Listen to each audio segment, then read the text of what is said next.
All right, what's up, everybody? The recording stopped over here, so I'm just going to say, Brian Engelman, this is Morning Coffee, Friday, September 29th, 2017. We talked about the cheap shot on the Packers wide receiver, Devontae Adams, helmet-to-helmet collision. There needs to be a suspension. He has apologized, which he should, but that was a really bad hit. It's brutal, and it is one of the reasons, legitimately, why ratings are down in football, other than people disrespecting the flag and the anthem, and LaShawn McCoy stretching like a clown. Intentionally disrespecting military first responders. That's really cool. That ain't a protest. That's a jerk. And I've had him on my fantasy football teams before. I used to like LaShawn McCoy. Not anymore. Not anymore. We're talking about what's going on in the news. So far, we have covered tax cuts. Maybe we could get into more of it, but I want to see an actual plan before I get too worked up over what's going on. Tribe Indians win 100 games. That's fantastic. California trying to ban cars that are gas guzzling. Yeah, California used to being first, but they're trying to catch up on this. Okay, fine. Good luck with that. So let's see what else is going on. And then, before we get to the news, we'll just cover the rest of the topics. Thank you, guys. Yes, hydroelectric power. That's what set me off on this whole Geostorm segue there. Or diversion. But, yeah, we should be using any sort of power. We need to be innovating. We need to be investing in research. Maybe not Solyndra. Maybe there's different ways to do it. But, yeah, we got to come up with better ways. And the quicker we're off oil, the better. The cleaner things can be, the better. I don't like being wrapped up in Middle Eastern politics. I don't like being involved in wars over there that, the direct underpinnings or the, wink, wink, nudge, nudge reasons we're over there. I don't want to hear about opium in Afghanistan right before, a decade or two of decades before the opioid epidemic hits America.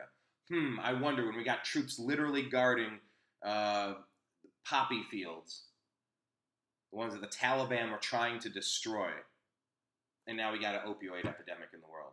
Okay. I don't want to be fighting over oil, and I'm hearing that that's what's going on in North Korea, is that there's rare earth minerals, and that's part of in Afghanistan too, the ones that are necessary for, things like cell phones and solar panels, all that stuff. We got to find a better way to do this. We got to find a better way to live on this planet. So I'm with you. James, talking about geothermal energy. Yes, James. I worked on Earth ships. I moved into Taos, New Mexico with the Greater World Earthship community, building off-the-grid, self-sustainable homes. They're geothermal, so you dig in, and there's no heating bill, there's no cooling bill. This is a rugged place in New Mexico, right outside of Taos, New Mexico, by the Sangre de Cristos Mountains, the Blood of Christ Mountains. It's a very holy place. Apparently, it's the most continuously inhabited area on our continent, up in the mountains, in this area with some of the Native American tribes. But yeah, if you build geothermal the right way, and if you build greenhouse the right way, where you can capture the sunlight when it's wintertime and the sun is low in the sky, you can angle your greenhouse so that it absorbs the sunlight and it can heat up your dense thermal mass of the walls of the place. The walls of the place are made with tires, used tires, saved from a landfill.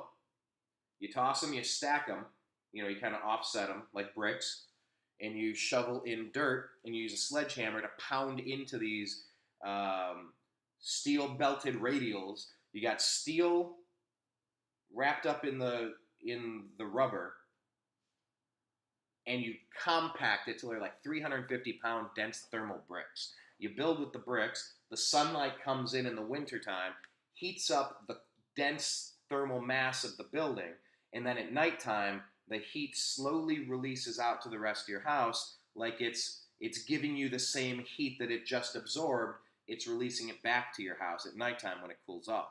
That's a battery. You charge it, and it releases it. No energy bill. It can be this rugged area that's been inhabited so long by these Native Americans, and it really is a holy place. It is a sacred place.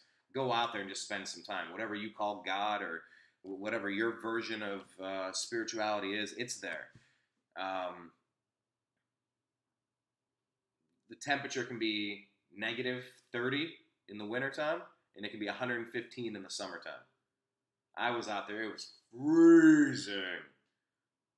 And I've been out there when it's hot. I went to volunteer once, and then I went and moved in another time. So yeah, I love anything geothermal. It's a smarter way to build. I don't know why we're not designing our homes a little smarter, especially with a new construction, a new build. Why wouldn't you dig down and do some sort of greenhouse thing that could heat? I don't know. Maybe it's just we've been doing it that other way so long. And I guess you could use that other argument for gasoline-powered vehicles. So I don't know. I guess we've just been driving them so long. It's just that's the way you do it. Maybe there is a better way. Yeah, maybe. But with new build constructions, I don't understand why we're not capturing our own rainwater in cisterns and then we're filtering our own water that we collect from the sky. Why do we need to be plugged into a water grid? All of the things we have to be plugged into for self-sufficiency, it's another way that we ask for bondage. We put our hands out and say, go ahead, tie our hands together, and just lead us to what you need. Where do I get my power? Where do I get my water? How do I grow my food? Well, if you have a greenhouse in your place, you're growing your own damn food. At least some of it. Maybe you can't do everything. You're not going to raise cattle, or you might not have chickens at your place, but maybe your neighbor does. Maybe you grow tomatoes. Maybe they grow cucumbers. There's a better way to think this through. So yes, James, I love geothermal. Chris Ford is saying we're a superpower with a third world grid. It's borderline embarrassing.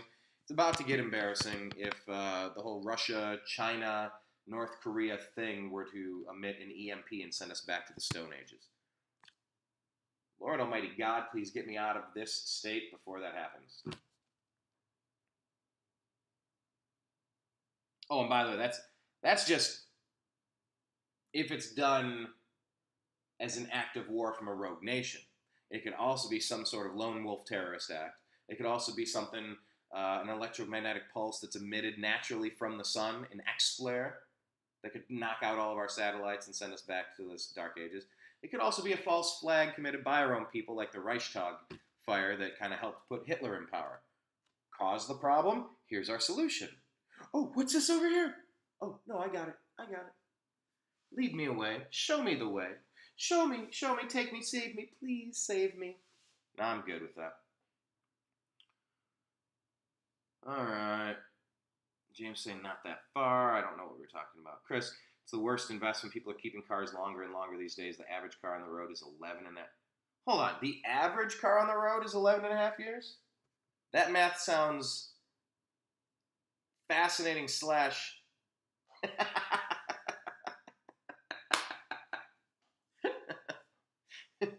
If you can find an article that talks about... Hang on, I'll do a search real quick. I'll see what comes up when I search.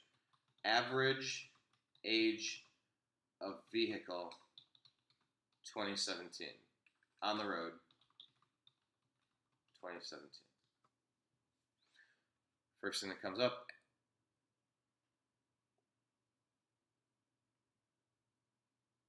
Whoa, dude. Check out the big brains on Chris. Kudos. This is from Automotive News. This is an article from less than a year ago, because it takes time to kind of... Average age of vehicle on road hits 11.6 years. Mine is 12. My other one is 13, I think. I'm not getting a new car. Who needs another $500 monthly payment? I'm good. I don't need any more stuff to chain me into a life that I don't like. I don't want to buy things that write checks that my butt can't cash. I don't want to become a servant, a slave. I don't want to pour myself in concrete. I'm all for homesteading and building a life, but I don't want to take on so much responsibility that I'm trapped. You paint yourself into a corner. No thanks. Good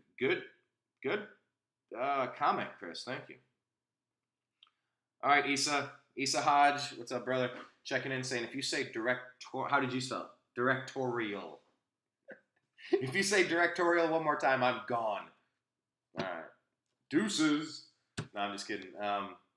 But really, is it supremacist or supremacist? Is it directorial or directorial? I've heard it all these pronounced different ways.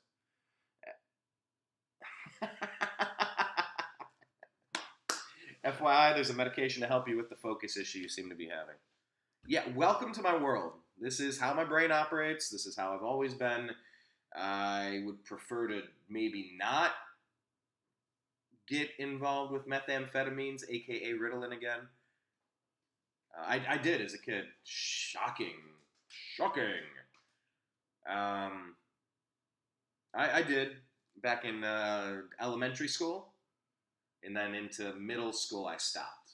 Was it seventh or eighth grade? I stopped. It was eighth grade. I think it was eighth grade. Yeah. So anyway, thank you, Issa. Issa is a how do I describe it, Issa? You're a health practitioner. You can write me the script. What Issa? Thank you. What is your title? You're a doctor. You're a medical practitioner. I mean, are these all the same words, just like directorial or directorial? Anyway, yes, there's medication. Thank you. Why not McCoy anymore? I missed that point. Oh, Chris, if you missed the point, I was just saying it's one thing. Okay, nurse practitioner. Wait, hold on. Nurse practitioner. You run the clinic? So I'm trying to figure out my ex-wife is a nurse practitioner, so I'm trying to figure out there's doctor, there's nurse because my you said if you need a script, let me know. I might be able to write one for you. But a nurse practitioner, she couldn't write scripts, so I don't know if it's different. Where do you live at? Kansas, Middle America, Kansas. I don't know. There's a lot of these things. The you own it, you run it, and you can write scripts as a nurse practitioner. Because I thought you had to get a different licensing for that. Like I said, I'm basing all that based on my ex-wife being a nurse practitioner who could not write scripts. There were certain things that she could do working in the PICU and the NICU with little kids. She could. She had this much leeway to do basic things. Okay, and maybe that's it. I think the leeway she had was with the partner that was the MD. Yeah, because they worked on the team, and as long as it met this criteria, she could then do this many things as long as protocol was followed or something like that. So anyway, yeah, you know what? Honestly, I can tell you guys if you want to know. I'm in the process of trying to figure out the best method to do the shows.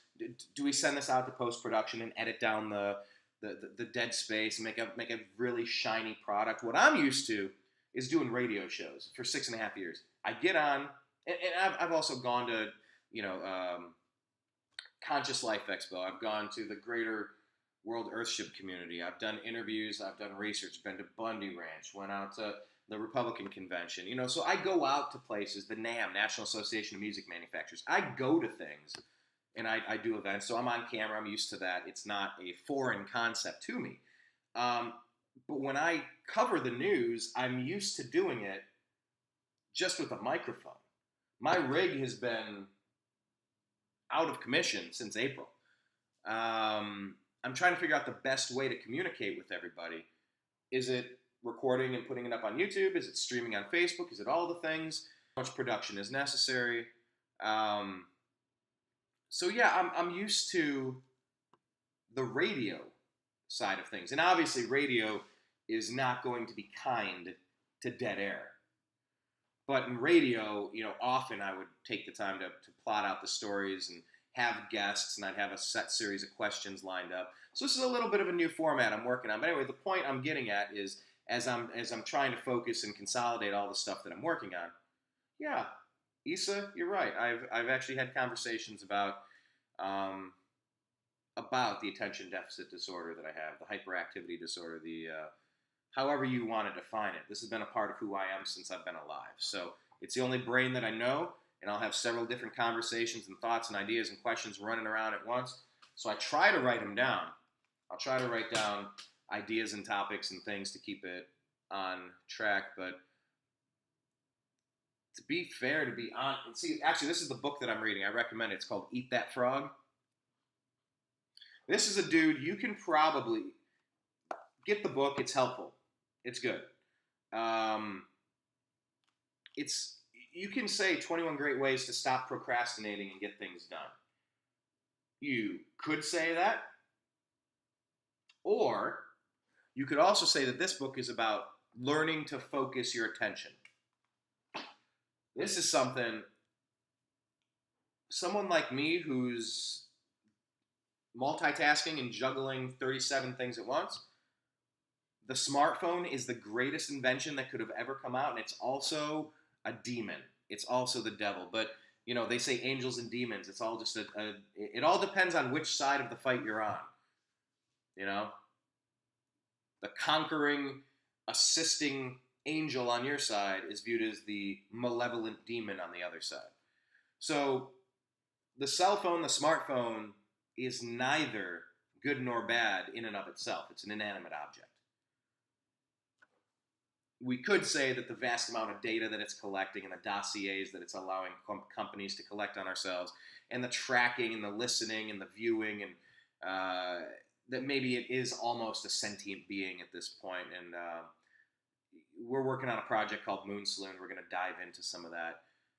Hopefully we can get you some of that project soon, whether it's in storyboard form, whether it's going to be in comic book form, whether it's going to be in graphic novel form, whether it's in television show form or movie form. We're working on it. We want to bring it to you. But questioning what is sentience, what is what is an animated being, that really has changed in 2017 with all the artificial intelligence.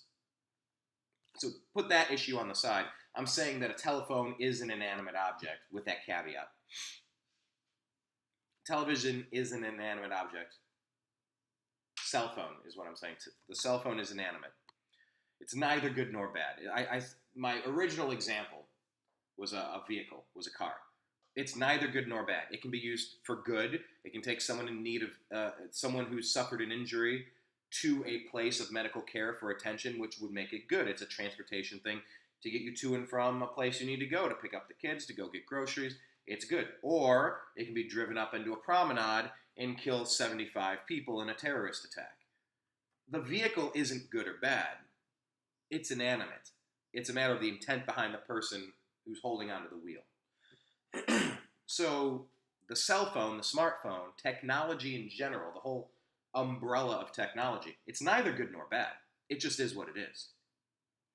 And it depends on how we use it or we let it use us. So stuff like this, I couldn't recommend this dude anymore. Brian Tracy.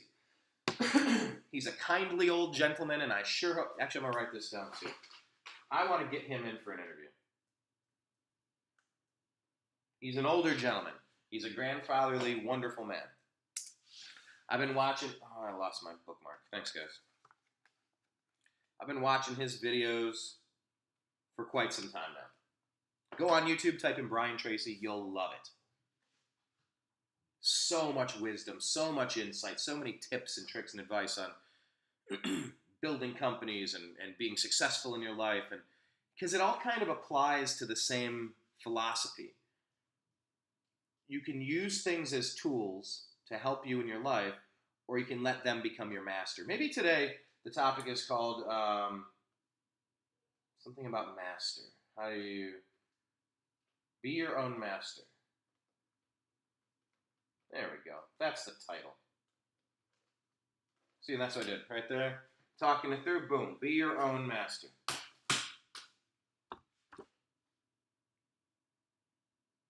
Issa's saying it's like a gun. Right. Absolutely. Don't leave home without it, right? Yeah. Don't leave home without it.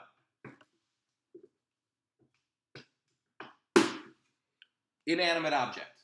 Neither good nor bad. The pen is an inanimate object. Am I writing filthy, vile, disgusting, white supremacist content? Am I writing vile, disgusting, black liberation theology messages? Am I writing vile, disgusting terrorist attack plans? Am I writing vile, disgusting New World Order documents to destroy and destabilize a region so you can swoop in and harvest all the natural resources for our own personal gain? It's a pen. A clickety-clack. It's a keyboard. This isn't good or bad. What are you using it for? So, anyway, the point is be your own master. I forget where I started on that, not shockingly enough. Oh, but Colt McCoy was stretching during the national anthem. This wasn't even just taking a knee because you think that the nation, that the ideals of what America supposedly symbolizes, it's falling so far short that I need to now make this moment about me and my opinions of that. I just hung our folded up flag above the door, by the way.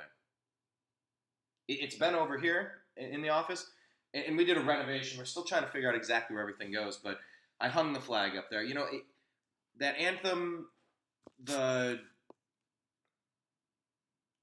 Star Spangled Banner, it means something to me personally. What it means, and it's interesting to note that the football season often starts right around September 11th, too. And I don't know that everybody has, but I traveled down to Manhattan because I wanted to see it. A few months after it happened, I wanted to talk to people. I wanted to see it for myself.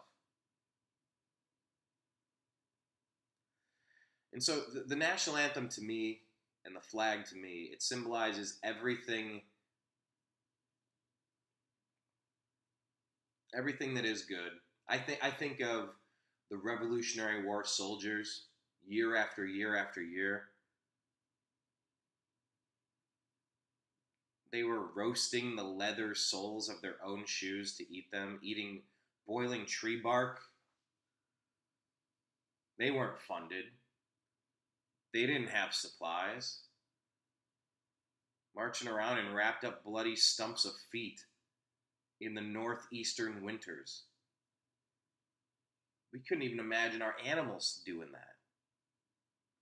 You see a picture of a dog outside chained up by a doghouse or something. You see that and you cry animal abuse and that person should be arrested. I wish they'd chain that human up like that. That's disgusting. How dare you leave your pet outdoors for one snowstorm? I mean, the American soldiers did this for years. And these were the dissidents, the rebels, the revolutionaries. Don't equate them to Antifa. These soldiers in the Revolutionary War were fighting for freedom. They're fighting to get a king out of their face who's trying to tax them and tell them what to do. They just wanted to live their lives. Give me a plot of land and a chance and I'll figure something out. That's what these people want. They don't want what Antifa wants. Don't buy their BS. So for me, I think of one of my descendants, Jacob DeHaven. Many ways to tell this story, but I'll give you the super quick one. He was...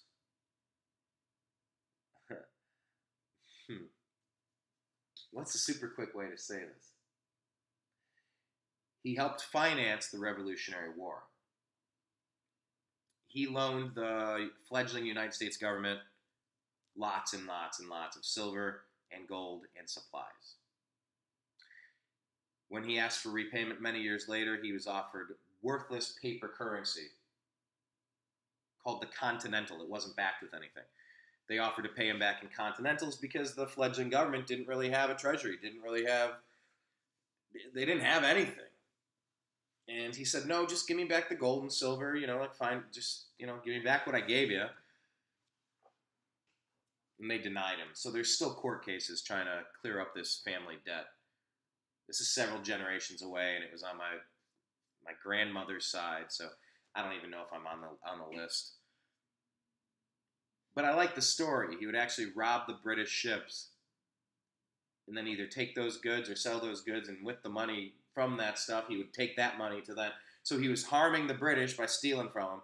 Then he was raising the money into usable things, tangible stuff, to then get those supplies to the troops. It was pretty incredible. I think of Jacob DeHaven. That's who I think of. I think of my cousins. I think of my grandfathers. I think of my great uncle's father. I take that moment. Please remove your cap and stand at attention for national anthem. I use that moment to just kind of reset and recalibrate and think of all who have given so much.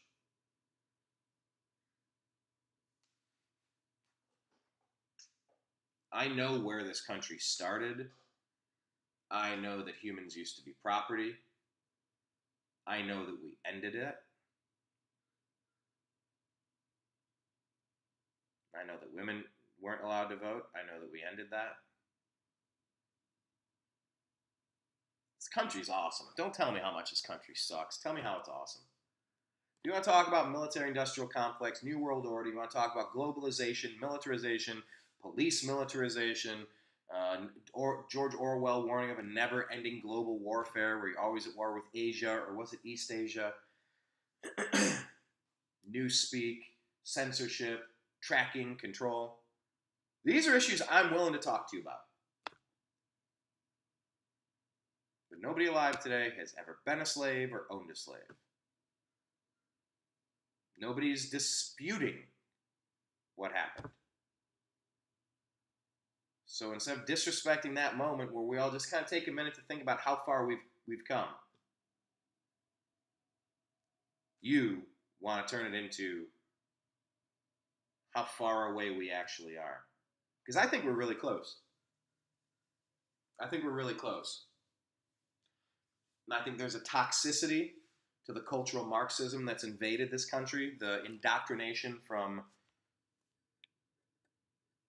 colleges, universities, the media, 90-something% being leftist propaganda, straight out of Rules for Radicals, George Soros, and Cloward and Piven, and all these clowns. There's plenty of places we can improve on in society. And accountability is a minimum standard. You want to talk about police issues? Mandatory body cameras that you cannot turn off, that will always be sequestered or live streamed and saved in a database anytime there's a police officer involved shooting. An OIS, anytime there's an officer involved shooting, that data is in a lockbox. It cannot be tampered with. It's available for everybody to observe and see and document what happened. And I just want a little bit of, just a second. Because there's people in this liberty movement that are more on the anarchy side of things, which is a strict libertarian part of me can kind of get down with. But I'm also a pragmatist. I'm also right-leaning in some ways. Because I really appreciate people that are out there doing these bad jobs dealing with these bad people. I've worked with them out here. It's a tough gig, and I got friends and family that are first responders. You know, so don't just drum up this cops are hunting black people stuff. There are real, legitimate, tangible repercussions to this, as seen in Dallas, where 5 officers were executed, assassinated, because this radical who was indoctrinated by Black Lives Matter, the leftist media, and the Democratic Party wanted to kill white people, kill police officers, especially white police officers. This is what you're stirring up. You want to talk about Charlottesville and what's being stirred up? I think part of that is a response to being told for several decades about how Christian, straight, white males are literally Hitler and literally the devil. I think you're going to find some people react in that way. And in a way, you're just kind of bringing all the cockroaches out. So there's a blend. If you're waving a Nazi flag, I'll call you a cockroach. That's pretty simple, pretty straightforward. I got nothing similar to a Nazi. That's not freedom. That's not liberty. That's totalitarian nonsense. That's the National Socialist Party. That's why you don't vote socialist ever. Because all animals are created equal. Some are just created more equal than others, in the words of George Orwell. Anyway, back to your comments. Yeah, I was talking about LaShawn McCoy, not Colt McCoy, Chris.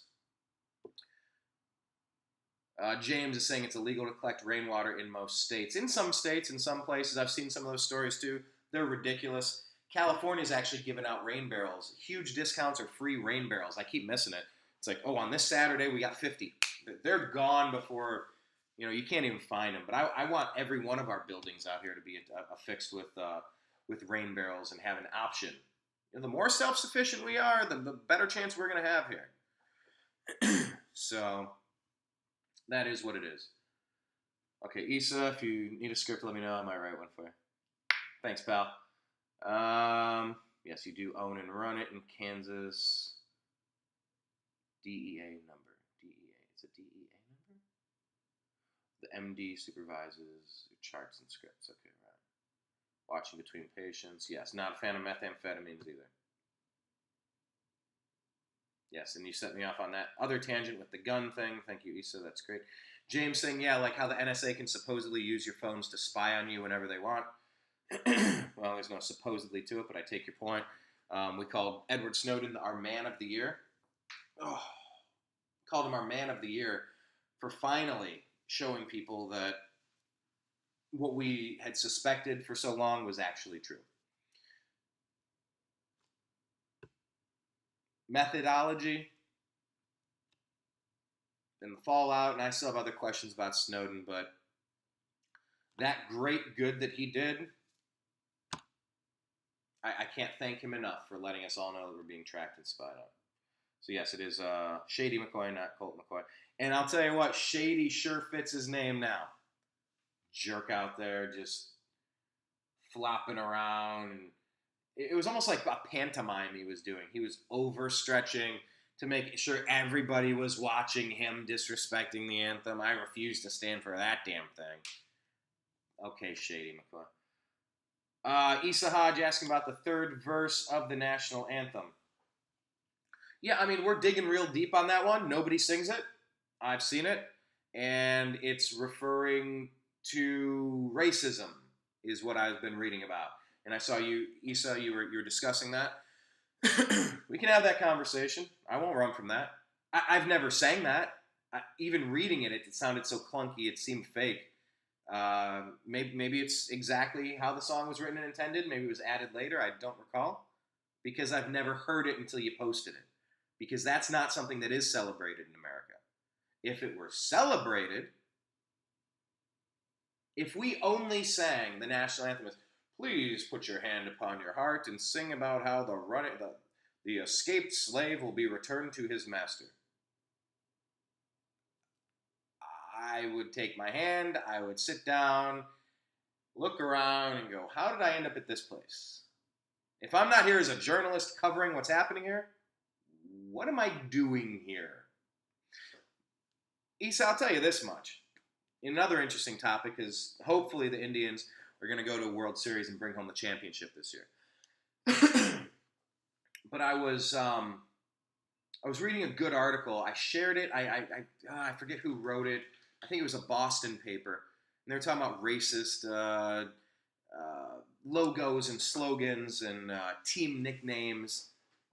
And it just said that this whole argument's ridiculous. The Cleveland Indians were the first American League team. You all know about Jackie Robinson, but do you know about Larry Doby? Larry Doby was the very first African-American ball player to play in the American League. Cleveland Indians. Named after, what's the guy's name? Louis Sox Alexis, a Native American player from the, I forget what decade. I'll have to double check what decade. The point that this author was making is you're not going to name your team something that you despise. I'm not, okay, if, for example, Cleveland gets a hockey team, gets an NHL team. After debate, and people are going to put it out for a newspaper poll and our online poll, and our readers responded with, we're going to call our hockey team the Cleveland ISIS. The Cleveland Nazis.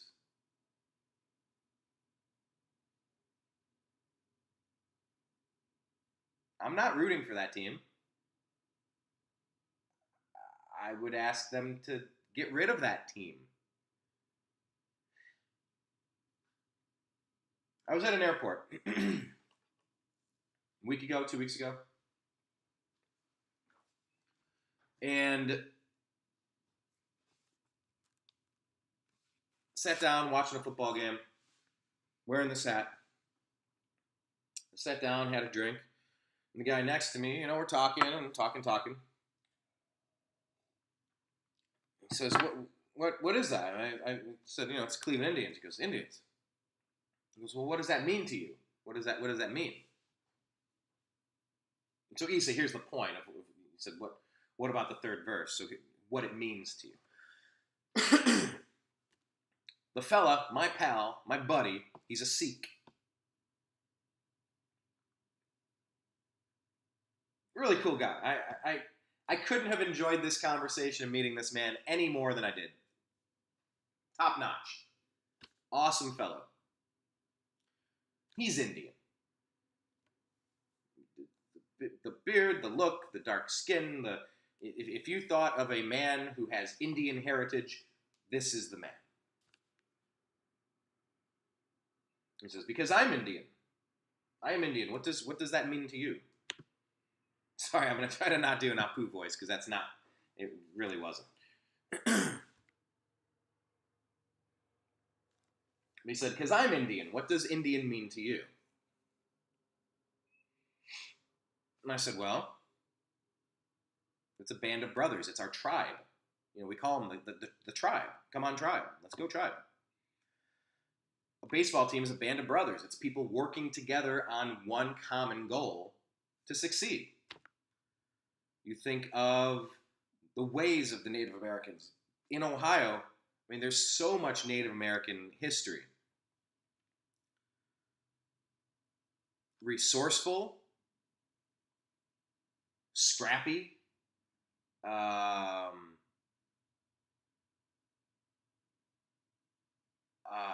very tough,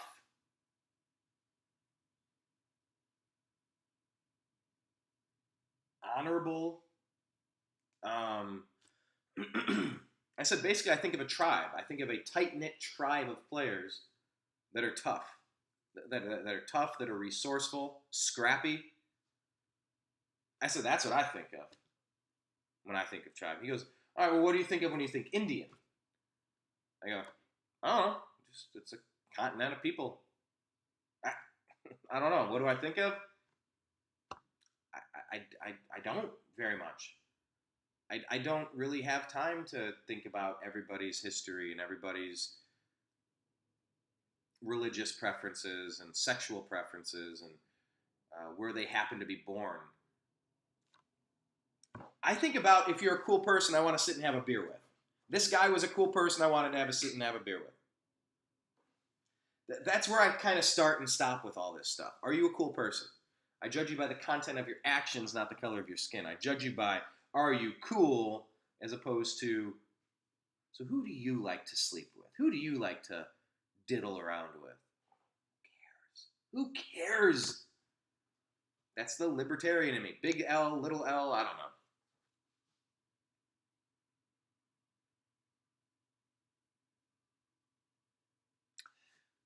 But it was just interesting. When you think Indian, what do you think of? Do you think of something like, wait, feather or dot? That's always the question. Feather or dot? Feather or dot? This guy was dot. This is feather. It was great. We just kind of got to. I wouldn't wear the Cleveland ISIS or the Cleveland Nazi hockey team hat for any amount of money in the world, other than to prove a really sarcastic point. I wouldn't do that. So, am I thinking of any of the negative stereotypes of a Native American, of an Indian, when I wear this hat, when I cheer on my team? No, because I view our team as a close-knit band of brothers who are tough and scrappy and resourceful. That's who I think of. These are the traits that I project. These are the traits I look for and latch onto, that I want to see manifest. These are what unites people of the region. It's not divisive, it's uniting. Sports can unite.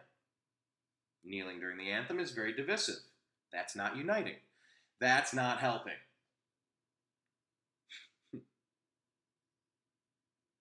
South Park did a really funny skit 2 days ago.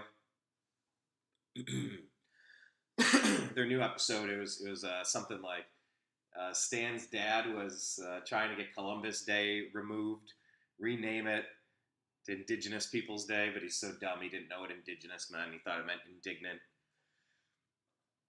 And he also this episode DNA and me trying to figure out what your ethnic makeup is, what your ethnic breakdown is, so that you can. I found out I was 2.3% victim. I was 11% victim. Oh, I was 15% victim. It's all about how, what can you find in your genetic makeup to say, look, I'm a victim too. Look, we're all victims. I'm 11% victim. You're 14% victim. Wow. And so that's my problem with it. I don't want to sit and talk about victim mentality. I want to talk about solutions. I don't want to talk about what happened. I want to talk about what we're doing today. There's this picture. It's a great picture to kind of illustrate a point. I don't know if I put it on our Instagram page or not. Maybe I will. I showed 3 men. One is a bailiff, one is a bailiff, and then one is a defendant, and then one is an attorney. All at the same bench, all in the bailiff's in his uniform and the suit for the attorney. I don't know what the defendants were. All men, all black men. I got off the top of my head, I don't have it verbatim, but it said something along the lines of 3 men at the same event due to making different life choices. I see America in 2017 as a land of infinite possibility. On the other hand, I see how the system can be rigged in some ways. I see how Obama and the Democrats and the globalists are trying to tear down this country to bring us down a few notches, our level of expectation of what we want. I mean, our parents used to want this big house in the suburbs. What do we want now? A tiny house. Do we really? That's how we want to live like cattle. Okay. Or is the average age of a car 11.6 years because we can't really afford much more right now? Because the cost has gone up and our wages have gone down. The Federal Reserve has devalued our currency by printing too much of it. The banksters have run away with a lot of our money and put us on the hook somehow. The Federal Reserve loans us our own money at interest. Get out of here with that. This is our country. It's not yours. But unfortunately, right now, it is the banksters. It is the corrupt politicians. So go past the flag. Go past to arguing about stupid stuff. I'm so eager to have these next level conversations with you guys about military-industrial complex, globalism, about freedom, about liberty, about the metaphysical and the ethereal. Who are we? How did we get here? What happens when we leave here? These are the issues that are worth talking about. I want to use sports and fringe issues as a gateway to get us to a next level of conversation. So, Issa, to wrap up your question, yes, the third verse means something since it's been pointed out. I didn't know it because nobody celebrates it. Just like nobody wears a Cleveland ISIS flag. We're not doing this to laugh at Indians.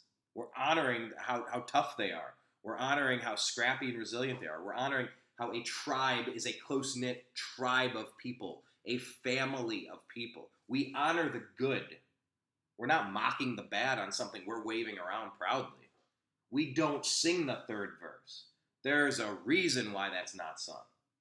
If it is what I've read it to be, and I got to do some more research because honestly, I hadn't even known about it because I haven't spent my whole formative college years going out of my way to take classes to find reasons to talk about how bad Whitey is. That's what these gender studies, find ways and cherry pick as many situations as we can to talk about how men are bad. Religious studies and geopolitical courses to talk about how bad Christianity is. We can talk about the Crusades and paint the Crusaders as the bad guys, which I've heard my whole life. Until you start researching what was happening, it was the blowback from all of the Muslim invasion into all of the countries in Europe.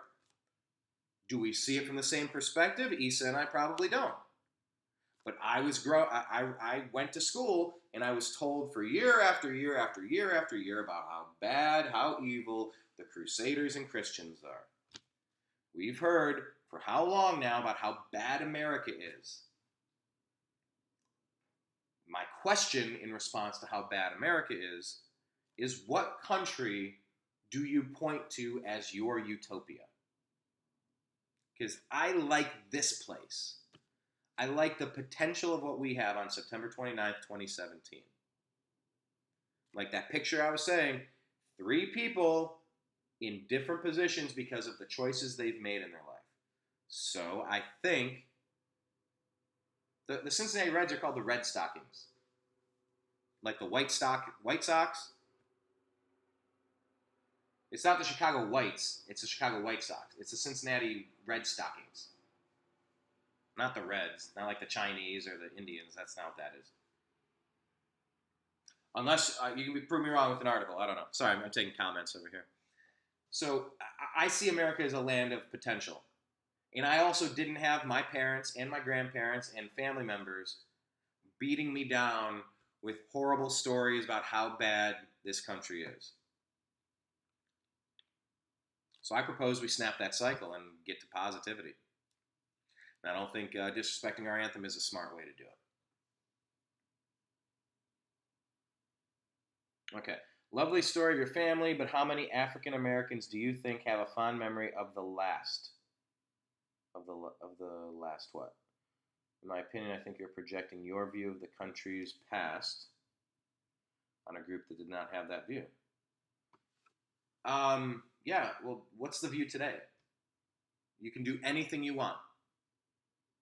If you're not out there stealing from people, if you're not out there punching people, you got a pretty damn good shot at success.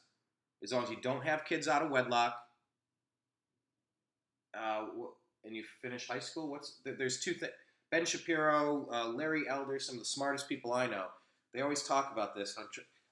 I know step number 1 is don't have kids out of wedlock. Any color, any background, don't have kids out of wedlock. That's the way that you end up in poverty. Poverty then breeds a lot of bad stuff, most of the bad stuff.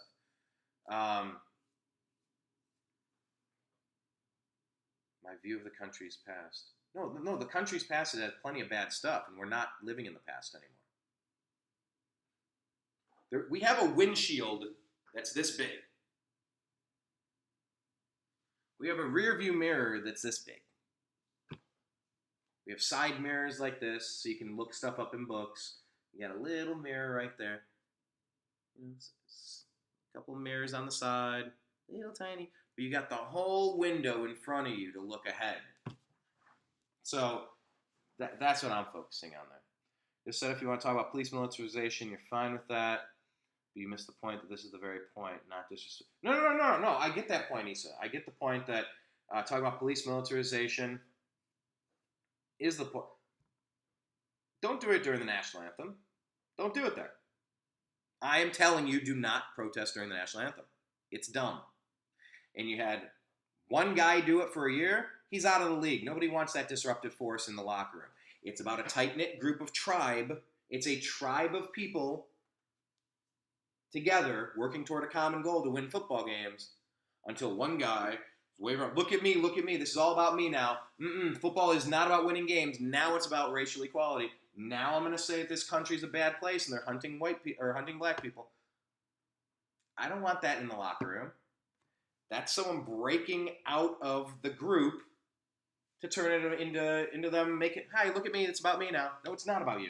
That's why you're not playing. There were a tiny number of people who were doing this until President Trump spoke out on it as aggressively as he did.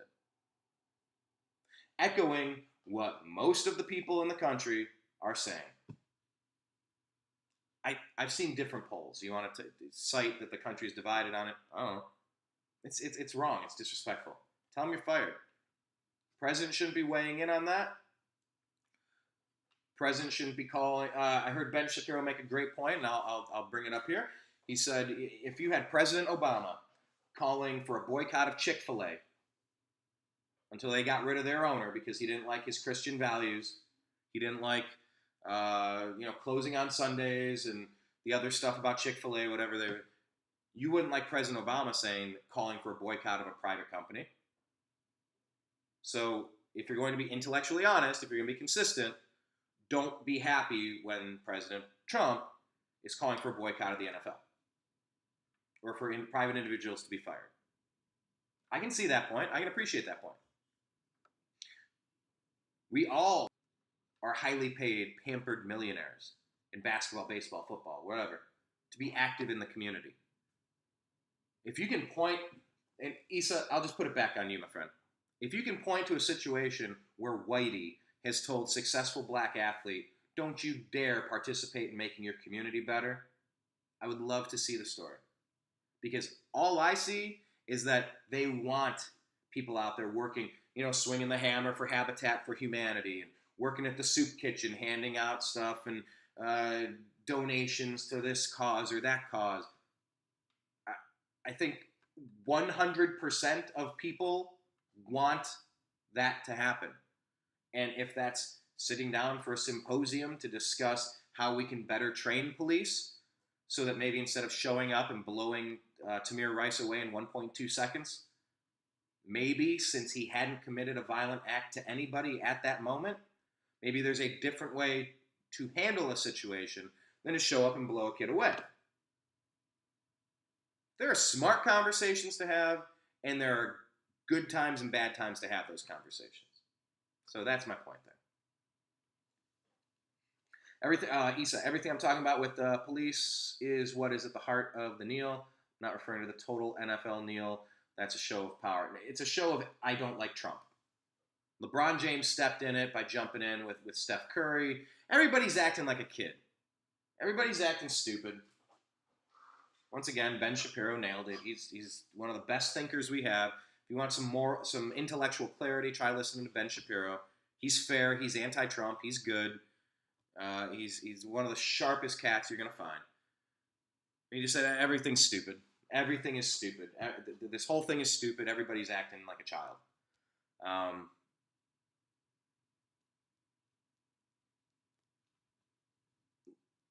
LeBron said if voters didn't vote for Hillary, then they're uneducated. The guy that didn't go to college.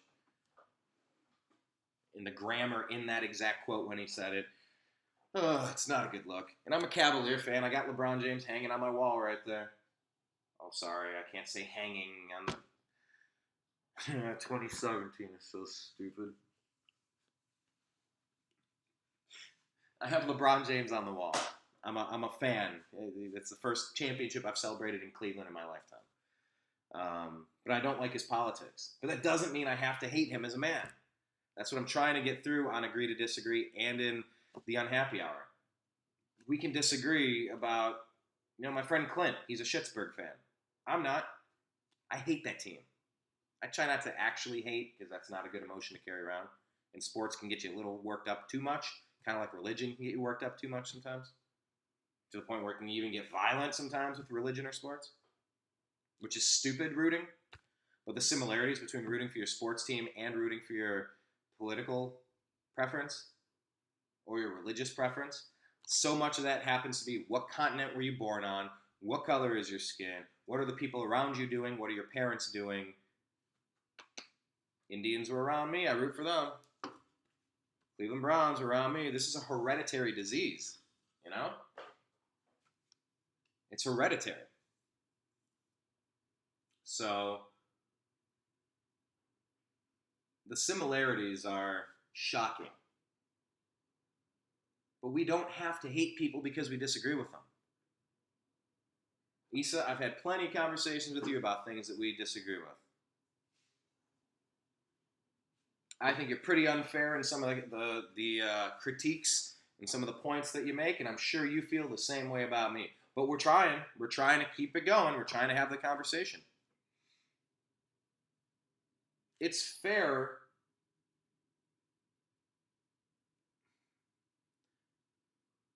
The Unhappy Hour. It's almost doubled in the past month. We're starting to push it. Everything's going to be taking another.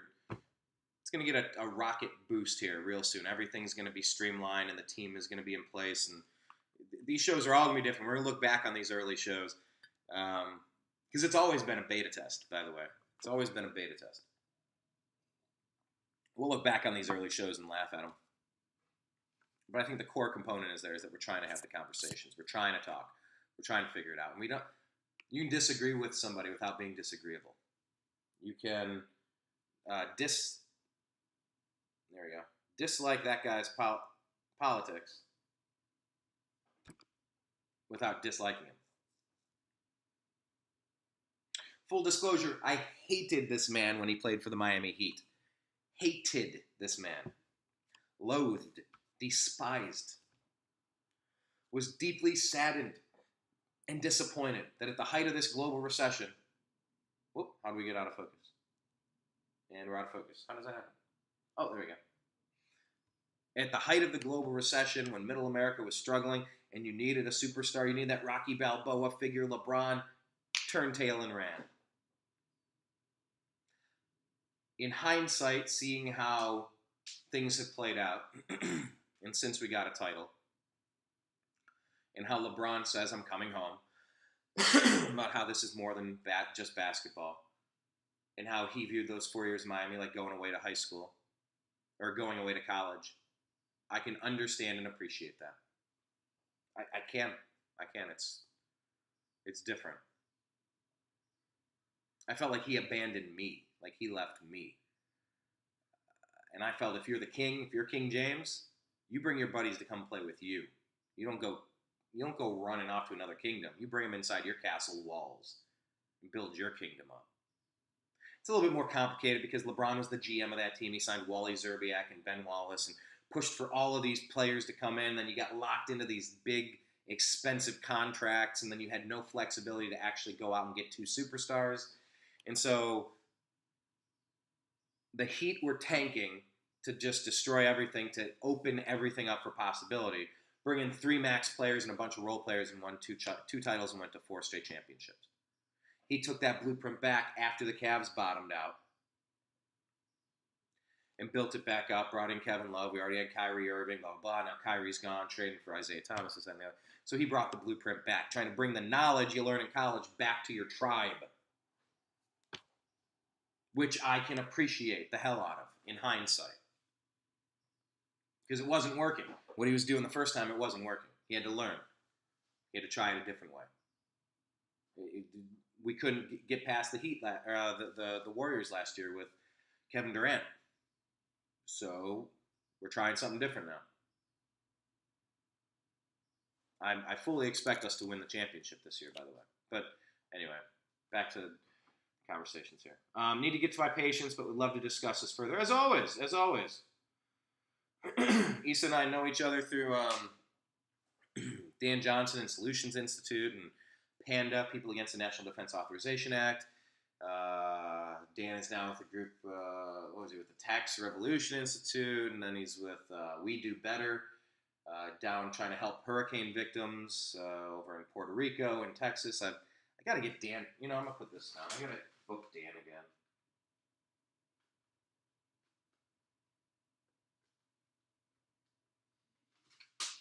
Okay, so I reminded myself.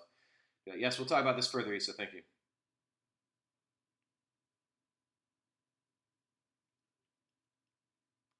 Okay, James. James is asking about the Cincinnati Reds. Oh, by the way, live video. President Trump is saying that we have never seen a situation like this in Puerto Rico as government shifts its resources. They've changed the Jones Act. It's a little slow in operating, but I mean, we need to dump everything we have to help fix Puerto Rico. They have been hammered, and they are under our umbrella of protection right now. So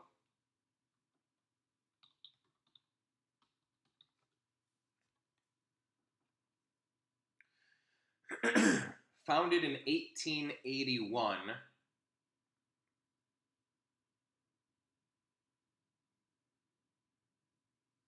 the Cincinnati Reds are a Major League Baseball team originally named the Cincinnati Red Stockings. The name was shortened to the Cincinnati Reds in the 1890s. Oh, they are baseball's first openly all-professional team, founded in 1863, fully professional 1869. So there you go, James.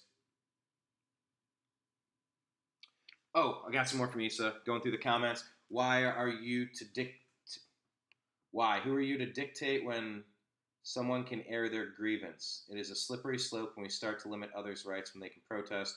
I have a big issue with that. You can have an issue with that, and I can have an issue with how they're doing it. America.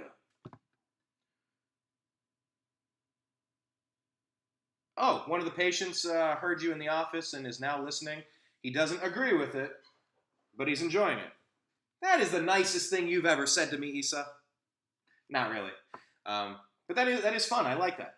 I'm trying to be engaging and entertaining, and I'm just trying to crack open the skull figuratively to kind of connect some of the dots that are bouncing around all over here. But back to when you can air your grief. I can't. Coca-Cola. Just pick a company. Pick a big company.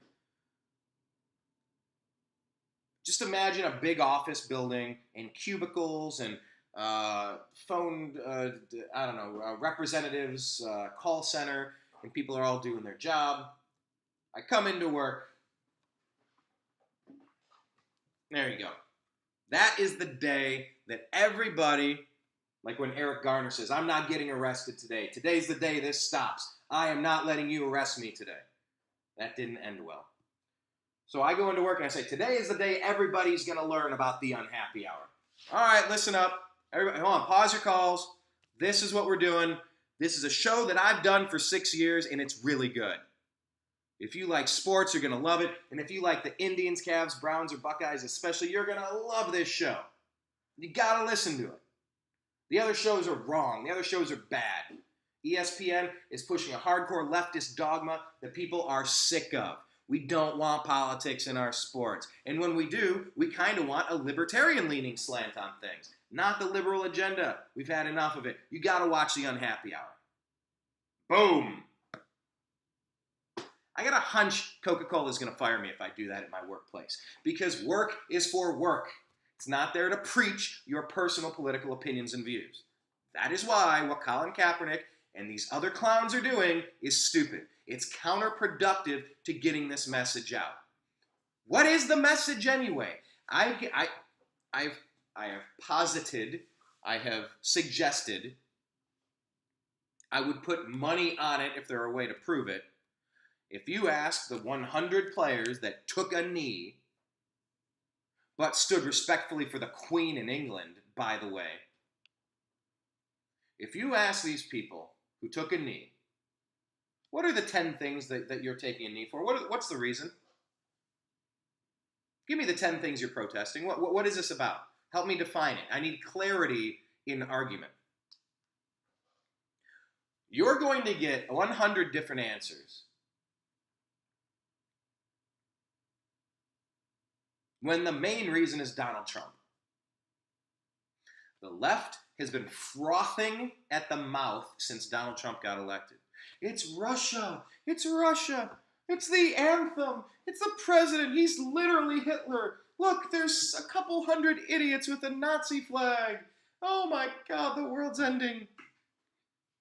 I don't even know what those idiots waving a Nazi. We didn't even get to hear them talk because they were funneled. Ford Fisher was there, one of our journalist friends, with news to share. Check them out. They're very good. The police forced that group of people that were there to spout whatever they were going to say. And if they would have said it, we could pick it apart.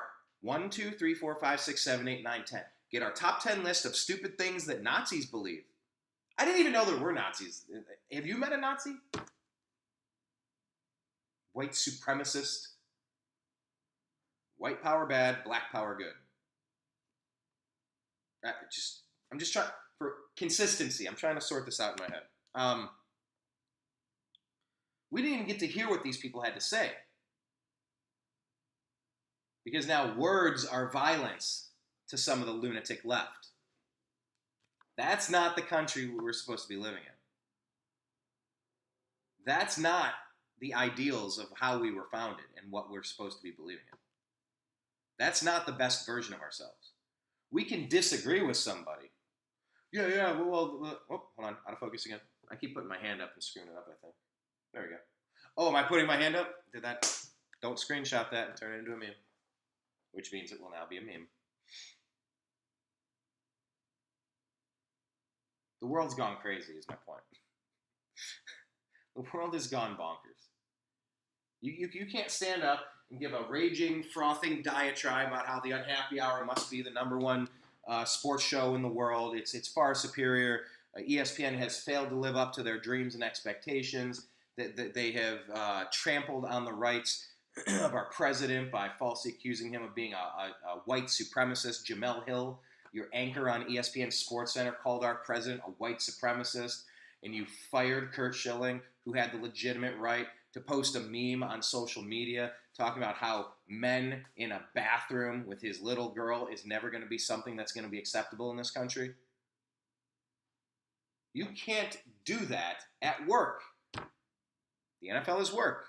And since 2009, they've been collecting money. They're the tribe. They got a nice tribe of things going on. You got rabid, hardcore, young Americans who are fired up for football, maybe athletic kind of people. Who better to advertise the military to? Bingo. So I've been paid millions and millions and millions and millions and millions of dollars to participate in this pomp and circumstance and a solemn remembrance of all who have given their lives to make this country better than it was in past years. The NFL did that to us, the consumers. And then the players and Roger Goodell also out of the other side, they're talking out of both sides of their mouth here. They're also going to say that this is acceptable to do this during that one specific time.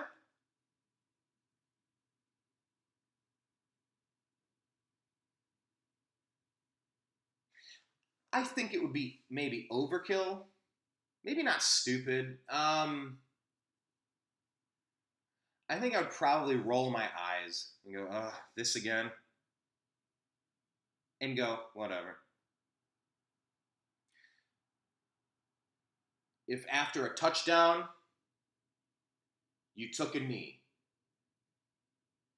and then when interviewed about it, you had something specific to say to call attention. Why did you take a knee after that touchdown in the third quarter? Well, I still have a problem with that Kelly Thomas murder. When the Fullerton, California police killed Kelly Thomas on camera, I can't believe that those officers got away with murder in California. And I wanted to call attention to it. Thank you for asking. Effective, polite, that would be awesome. But don't just give me this vague, America's racist, America's terrible, I hate America. Oh, America it falls so far short of its ideals. Oh, it's such a bigoted. There's no equality. There's no equality in America. Yeah, there is. Yeah, there is. Point out the bad apples who have been busted red-handed doing bad things that are not being held accountable. Because most of those situations are then dealt with by a legal system. Walter Scott, shot in the back. I haven't viewed all the details of it. I only saw part of the cell phone video that started during a physical altercation with the police officer, reaching at his waist, at his belt. They're wrestling, and then he takes off running in a field or a park. And someone with a camera shows where the cop pulls out his gun, bang, bang, bang, bang, bang, bang, bang, drops down, kills him. And then I think afterward, he goes over. I don't know if he tried to plant a gun, whatever. It didn't look good. I don't know what happened necessarily in the timeline from when he is South Carolina, I think. From when he got stopped, they ran his license plates. He had tickets and stuff, or citations, or maybe a warrant. I forget what the case is exactly. Because I'm not going to develop a fully formed impression of the case until I can actually study it. That's what I did with Trayvon. That's what I did with Mike Brown. But people are working themselves to a frothing frenzy based on the media telling you, oh, that kid in St. Louis put his hands up, said don't shoot. He was executed by an evil, racist white cop. Shot him, bang, bang, bang. Oh, killed him in the street. He had his hands up. He put his hands up and said, "Don't shoot." Executed in the street by a white cop. Burning the city down. Never happened. It was a lie. Our country needs to stop freaking out. You're being used as in totalitarian regimes. There's a phrase being called a useful idiot. You're intentionally left in the dark, manipulated into doing the grunt work and the dirty work, the bully work, the violent stuff, the brown shirts, the goon squad, the mafia, your gangbangers, your drive-bys, your lynchings.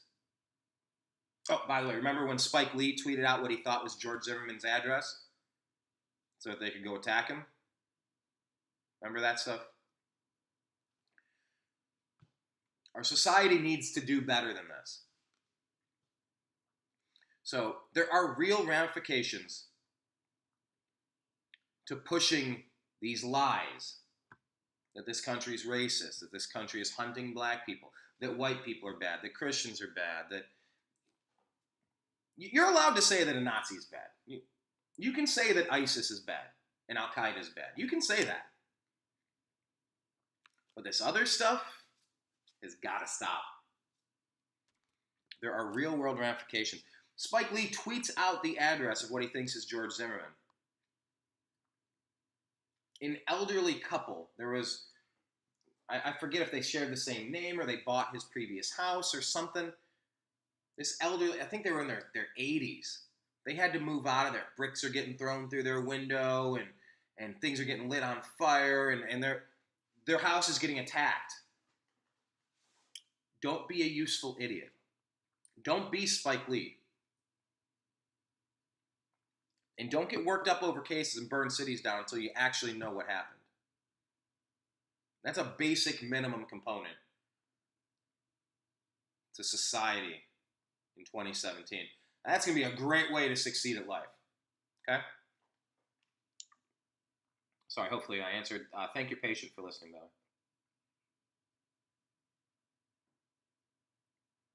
though. Yes, James. Hillary was a terrible option as well. Yeah. You could say that. I've listened to him and I'm 50-50 on him. Not because of who he is, but because I don't agree with everything he says. I have respect for him. It's like me. Maybe Ben Shapiro is that. That's who you're talking about. It's like me and you. We don't agree on everything, but love having conversations with you. I would love to discuss with Ben as well. Absolutely. Thank you. I'm trying to set the example of we can have radically different ideas, but we don't need to be jerks to each other. I'm trying. You might think what I'm saying is me being a jerk, but I'm just going to say what I'm thinking. The whole election, what James is saying, the whole election was childish and a slap in the face to people of this country.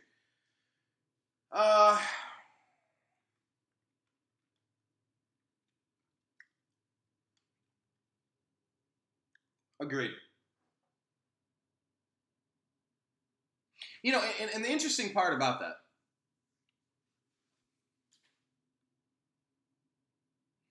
would Jeb Bush or John Kasich or Ted Cruz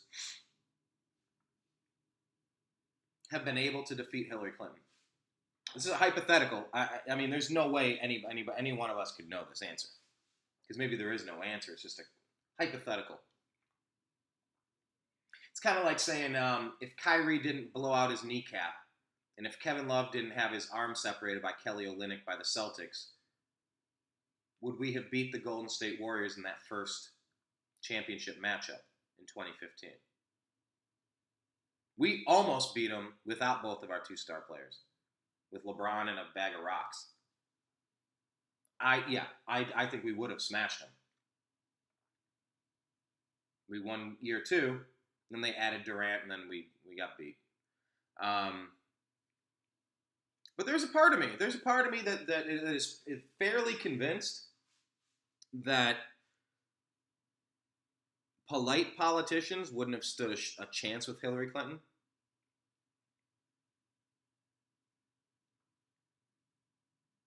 Especially this wishy-washy, super polite rhino, Republican in name only,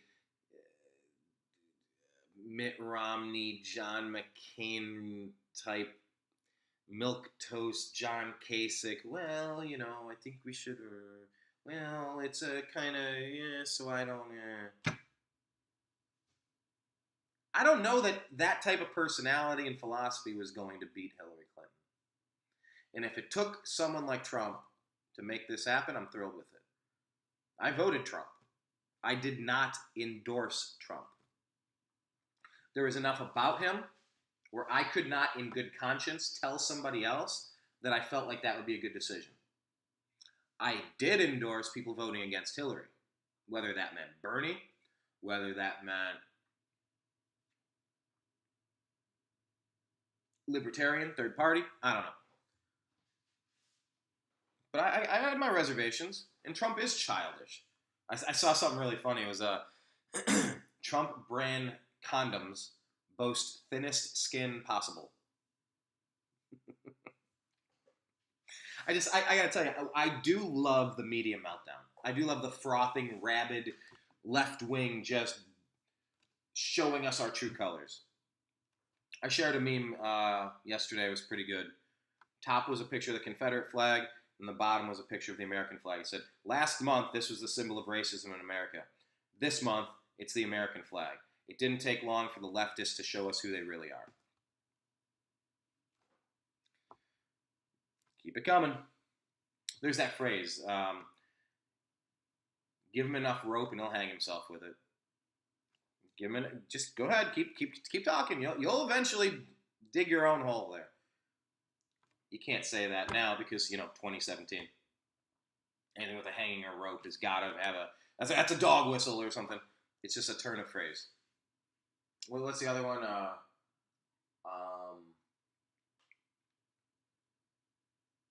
The heck is the one thing? Something about like a stick, but it's actually referencing beating your wife or something. So you can't measuring something about a stick. Anyway, if you let these people talk enough, they will eventually be at the end of Scooby-Doo. They will take off their mask.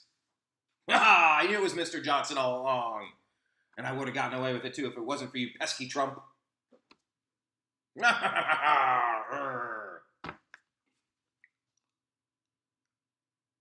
So, are the America haters finally showing us who they really are? Or are they being played by the Democrats and the media?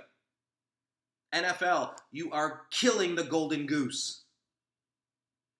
I like football. I played football. I learned some of my most valuable lessons about perseverance, hard work, dedication, teamwork, sacrifice, failure, fighting through tough times. I've learned some of the most important life lessons a human being could ever gain through playing football. I love the game of football. I would coach football. I would talk about football all day if there weren't actually other important things to be doing. That's why I do 2 shows. I try to use the Unhappy Hour. One, because I legitimately love it. I love sport. Indians, Cavs, Browns, Buckeyes. My whole life I've never gotten autographs. I got autographs at the last Indians game. This is so neat. Edwin Encarnacion, Andrew Miller, Greg Allen, pitching coach Mickey Callaway.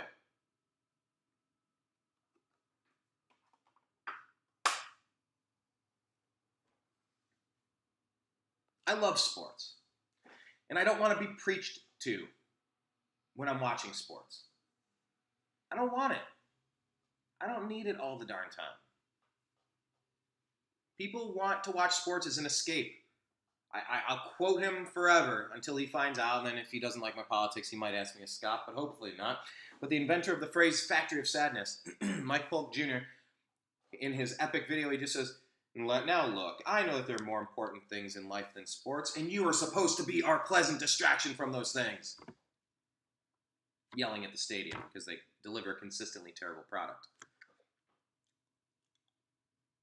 There are way more important things in life than sports, but I love it. I don't want to dislike it. I don't want every damn thing to be political. And it's not even a grab bag of different opinions. It's all leftist crap. I don't like it. I don't want it in my life. That's why ESPN is shrinking. Places like the Unhappy Hour are growing.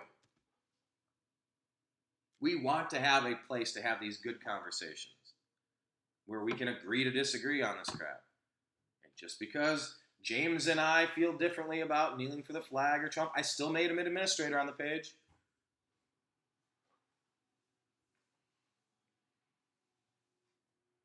Over love of sports, you know? So, anyway, trying to find common ground. Issa, just trying to... Wait, where's it at? Trying to find common ground, which is what needs to happen. Yes, we're trying to find common ground. We need clarity. Clarity. Dig through your notes. You'll find a note where you said you were going to get me back on the show. So I know Dan will be on before I get back on.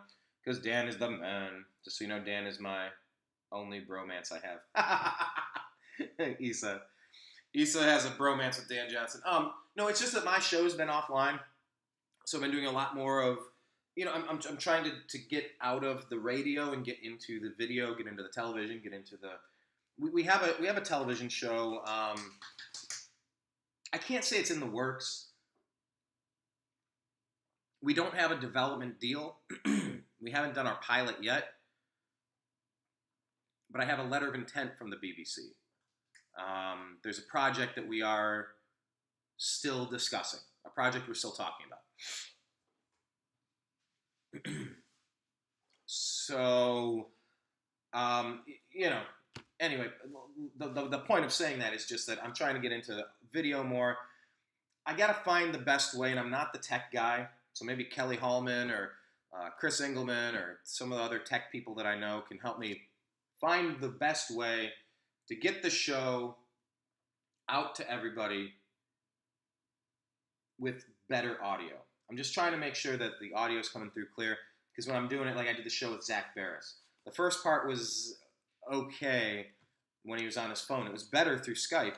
So it's just trial and error trying to figure it out. So part of it, Issa, is just that I haven't been doing the shows like I used to do them because my mixing board has been busted. So I'm trying to find the best way forward. We'll get back to doing shows. What's up, Jared? Thanks for watching. Where is the rule in the NFL? They can't do that. I don't have a rule in my clinic for no religion or political conversation. I encourage it, in fact. A lot of workplaces strictly prohibit discussing politics or religion. They just don't want people fighting.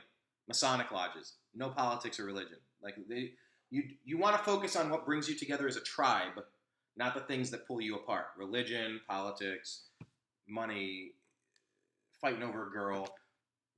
These can be divisive topics. Someone like Issa and I, we can go back and forth. We can have our, on God. Yeah. We can fence each other a little bit. Sorry, I needed my foil.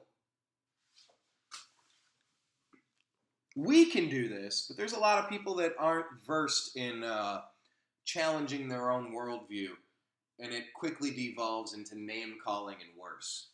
So... it's not necessarily about the rule. But if you do look up, my understanding is that there is a rule that says you are supposed to come out, you're supposed to stand at attention there's a whole set of things for that. Just as the right did when Obama was in office. I keep telling you, there is no difference between the left and the right. I don't keep arguing with you that there's a difference between the left and the right. I say it often. The Republicans and the Democrats, they're two wings of the same dirty bird. Sorry, that makes a little bit more sense. Two wings of the same dirty bird. I don't think Trump plays that game. We've been headed steadily toward this globalism that I don't want to be a part of. I want local people that if they screw up, we can boot them. If you're not doing a good job, if you're not, we put you there to do these things. If you do those things and do it well and don't mess with all of us, keep doing it. If you're going to cause a problem, if you're going to sign away our interests to these other countries, shipping jobs overseas, and doing all this stuff, you're fired. You're fired.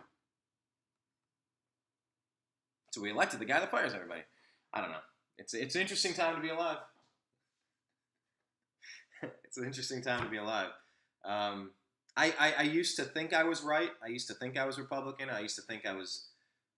I've been very disillusioned by a lot. I think a lot has been very unfairly portrayed by the liberal media, by the Democratic media, by the dinosaur media. I think a lot of criticisms are definitely fair, definitely valid. But if the left wants to win points, they really need to be a little bit more on point with the message. Because pretty much what we've seen for almost a year now has just been ridiculous. How many articles I got to put out there like, not the Onion. This is not a satirical article. And it seems like everybody just wants to get outraged by everything. But look, and I heard Adam Carolla say this the other day. It was a pretty good point. Oh, it was over the Hobby Lobby. It was some lady went to Hobby Lobby. She looked down the shelf and said, "This is unacceptable for so many reasons." And it was decorative cotton stalks, like the twigs of cotton with the flowers of cotton or whatever on them. To put as a centerpiece or something in your house. One of Carolla's points, he goes, all right, first off, anybody that starts off a conversation with, I am offended on so many levels, I'm usually not even offended on the first level. So when you hear many levels, it's usually the first one doesn't even work. And they can't articulate it, so they just use that as a blanket phrase. Oh, on so many levels, this is wrong. Give me one good one. I'll wait. And maybe I'll say the same thing to the NFL right now. Give me one good one. You want to say this country's not equal, you're standing for equality? What is unequal?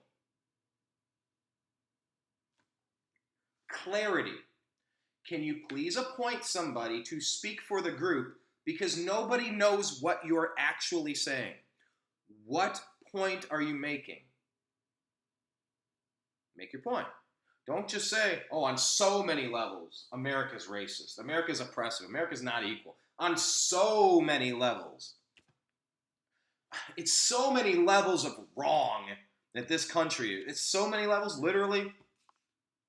I literally can't even give you one reason why America is so bad. Because there are literally so many examples of why America's bad that I literally can't even give you one. I literally can't even. That's not an argument. That doesn't work. Nobody understands, can hear, can empathize, can fathom what the message is if it's so vague that there is no message. Am I being vague in conveying this to you guys? If you seek some sort of positive change, by the way, please raise your hand if you're against a positive change. I'll wait, because I'm not going to raise my hand to be against a positive change. I'm not against positive change, still not. James is saying the justice served upon cops that break the law that they're bound to uphold is one.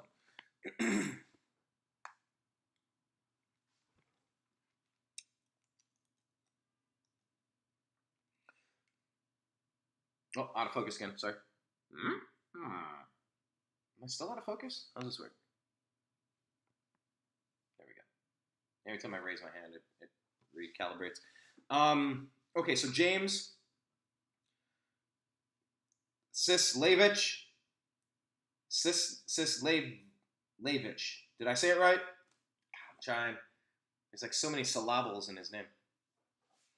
The justice served upon cops that break the law that they are bound to uphold is one of the things that people are upset about.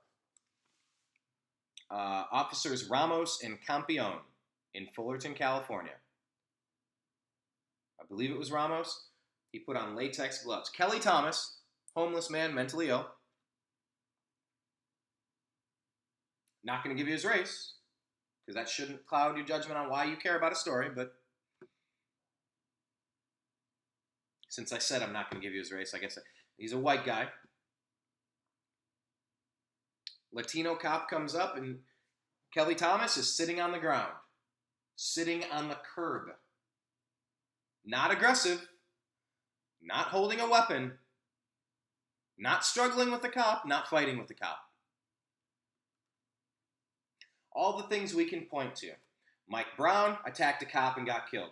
Next. Eric Garner, I'm not getting arrested today. Today's the day I'm making my stand. You're a 250-pound overweight asthmatic that should not be fighting cops. That went poorly. What's that one guy in Louisiana? I don't care. This guy was not involved in some sort of altercation with a cop, is what I'm getting at. Agent Ramos puts on latex gloves and say, you see these fists? They're getting ready to F you up. And then he attacks Kelly Thomas, and he's calling out for his father to help him. Minute after minute, and there's another cop come in, and then another cop come in, and then another cop, and he's saying he can't breathe. He can't breathe, please. And the talking starts to stop. It gets quieter, less and less. The pool of blood grows and grows. He didn't want to get blood on his hands. Or he didn't want to break a nail. They beat him to death. You can listen to it. Watch his life get taken from him by a rabid pack of dogs called the police. I was personally involved in a situation in Los Angeles. I'm not going to tell you the story again, but I questioned why they weren't de-escalating the situation. Why are you not de-escalating it? Why are you escalating this, is what I said. End up with a cop in my face like this. All they wanted to do was crack heads that day. Is it because there's a quota and you have to make X amount of arrests per week, so you gotta escalate to boost the numbers? I've interviewed Ben Swan, and by the way, if anyone out there knows him, I consider him a quasi friend of mine. I've interviewed him multiple times. He's gone totally off the grid. Journalist Ben Swan, he's been with CBS, he's interviewed President Obama, he's been on Russia Today, he's been on whatever stations. In the Truth in Media Project. He was in Ferguson and he talked about, look, the riots aren't even necessarily about Mike Brown. They're about policing for profit and how they built this really big facility off the tax dollars, and so they're harassing the citizens and giving out more and more fines and fees so that they can pay for it. Once again, it gets back to my earlier point about the average age of a vehicle being 11.6 years old. You know, don't rely on something that's going to require a monthly payment from you that's going to put you in a bad position. So don't live outside of your means. Don't write checks that your ass can't catch. Don't build these enormous police houses. And you go, oh, how are we going to fund it? I got it. Let's be jerks to all the people that live around us. That's not a recipe for success. So these legitimate issues, point by specific point, that's an opportunity for us to have a conversation. But don't just say, oh, you saw what happened with Trayvon. I followed the case. It was a self-defense shooting. He wasn't that angelic-looking little kid that you saw from that very old, outdated photo. He was a large young man that jumped out of the bushes and initiated a physical altercation with Zimmerman. I got problems with that case. I can still have problems with that case.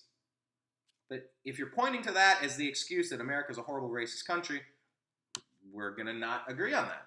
And I want to hear a conversation about why you think what you think. I don't want Spike Lee tweeting out what he thinks is the address of where Zimmerman lives.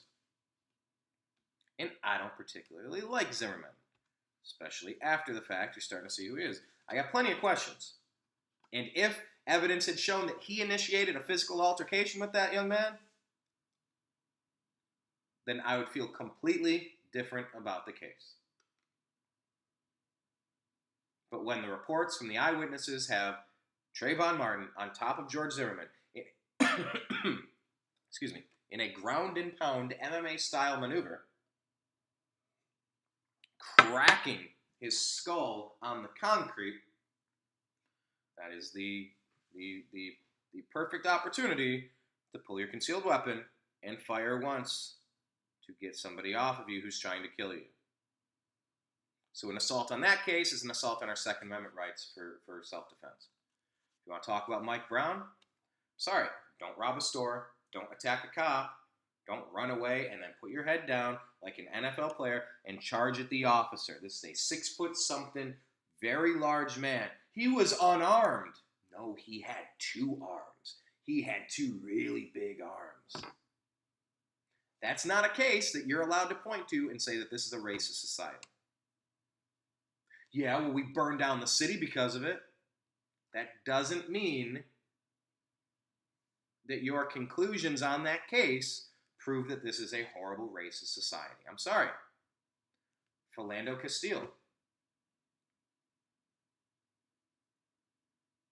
Yeah, I really don't like that one. No, I don't like any of these, by the way. I didn't study that one enough to come up to an opinion on it, so I'll listen on that one. I know what the jury acquitted. My brief overview was that he said he was a concealed carry permit holder. He told me he had a gun. Then he quickly went over to reach for his wallet, and in the process of doing so, a scared, confused cop that the next step should have been to identify where it's at and then show you how you're going to hand it or he'll reach it. The protocol was not followed. Anyway, I just want specificity. So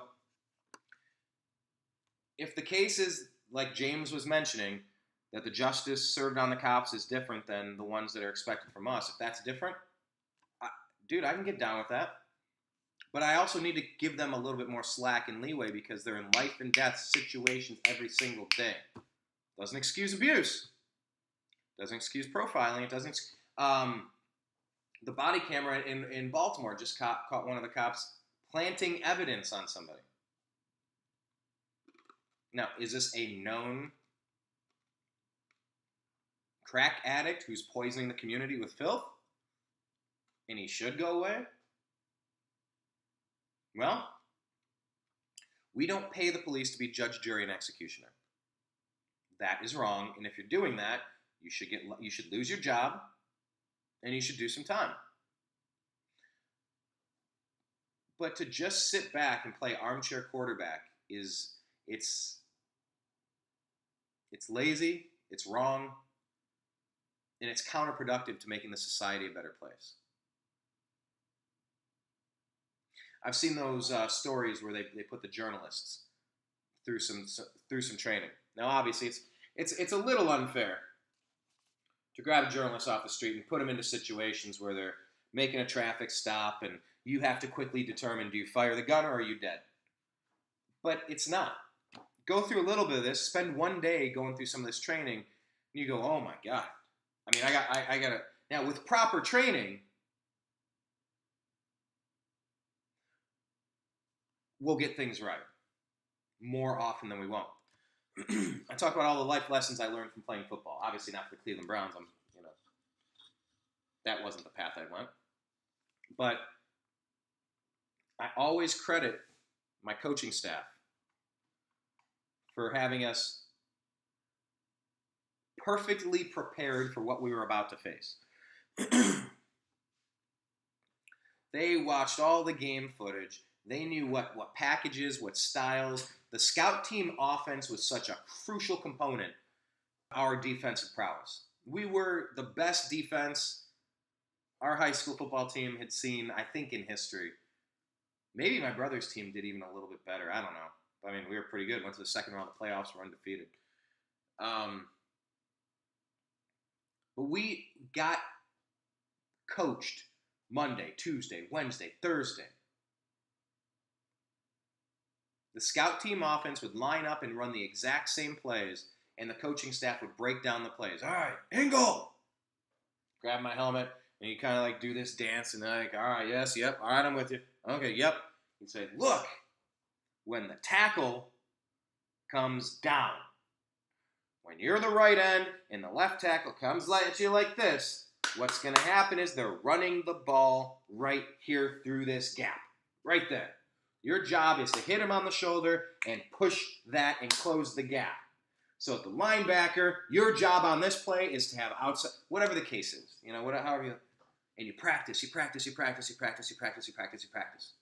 So when you see it in the game, you don't go, oh, he's going down. Wait, what is this? Okay, hang on. Now what's going to happen? You just react. It's an instinct. It becomes an instinct. You were trained and you just react. You don't have time to think. They call it paralysis through analysis. And a lot of these journalists, these high and mighty, couch surfing, keyboard warrior, virtue signalers and race shamers and all of this stuff, you've seen it. They want to report that this country is a horrible place and it's just out of control and this, that, and the other. But when they have to make that split-second decision, they see that it's not very easy. So am I saying we should excuse bad behavior? No. I'm saying that a modicum, a tiny little amount of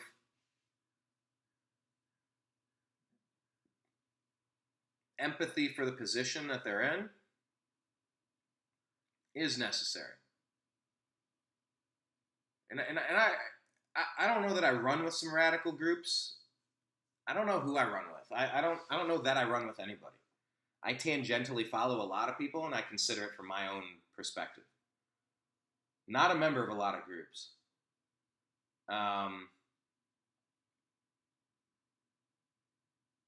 But some groups that I check out because I want to consider alternate points of view. I don't want to just live in an echo chamber.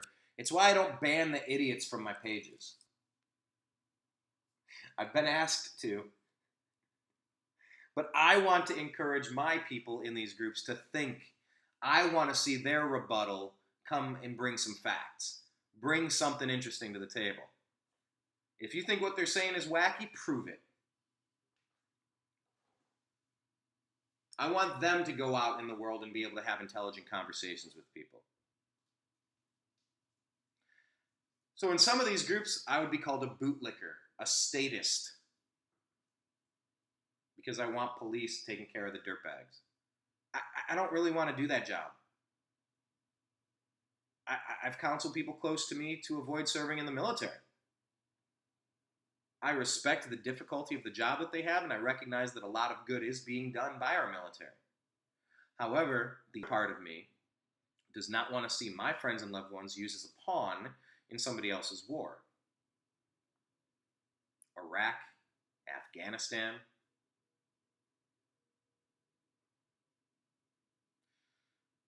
We can go down the list.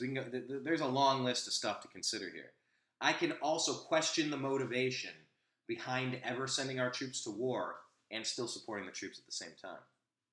That's different. I think that's different than talking about the Nazis, the soldiers who, I was just doing my job. So I want this conversation to go above, like I said earlier, just giving me some lame, intellectually lazy, incomplete statement of, oh, this country's racist. It's literally so racist I can't even describe how racist it is. Then I'm going to call you out for being a fool. I'm going to call you out for being intellectually dishonest. I'm going to call you out for pushing a fake news propaganda. If you can't literally tell me a few examples, let's call it 10 things that are wrong so that we can maybe find out if we agree on that and then start coming up with solutions for it.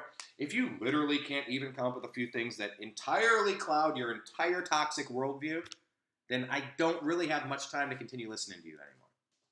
I think that's fair. Maybe it's not. But I also can't engage everybody in a conversation all day long. I've been doing a little bit of that, and it leads to burnout. You need to take care of you sometime, activists. Take some time to take care of you. Get out into nature. Take care of you. All right, so here's what I'm going to do. I'm going to wrap this up by clearing out the comments section here, and we'll go from there. All right, so yes, James, the justice system being served on cops that break the law, bound to uphold is one. That is a very good point and counterpoints, and A very in-depth, robust conversation needs to be had about that. I would prefer not to do that on Football Sunday during the national anthem, by the way. I can do two things at once. I can want to watch football without leftist politics, communists and Marxists and radicals telling me how America's racist and evil. So racist and evil they can't even really define it.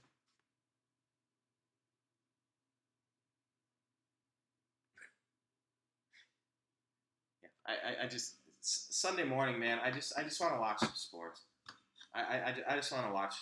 Hopefully, I want to watch Myles Garrett improve. I want to see DeShone Kizer improve. I want to see some wins. But they're the Cleveland Browns, so I'm not going to hold my breath. Esau, you think body cams will fix it? There needs to be a top-to-bottom overhaul from the training to the internal investigations to the judicial system.